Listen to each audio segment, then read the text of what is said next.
contro la manovra, contro una manovra sbagliata che non dà risposte alle persone sul reddito, sui salari e sulle pensioni, che riduce ancora una volta il finanziamento sulla sanità. Sciopero generale! Quello che conta per noi è intervenire sull'evasione, ridurre l'elusione, evitare che i giovani vadano in pensione a 71 anni, cioè fare quelle cose che fanno un paese democratico e non un paese incivile.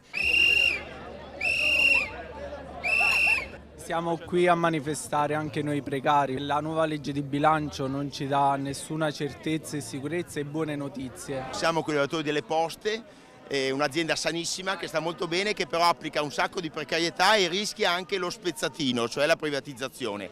Noi siamo contrari, oltre al fatto che nelle buste paga dei lavoratori non è vero che arriveranno i 100 euro in più di cui parla la Meloni, e sulla riforma Fornero si fanno dei passi indietro.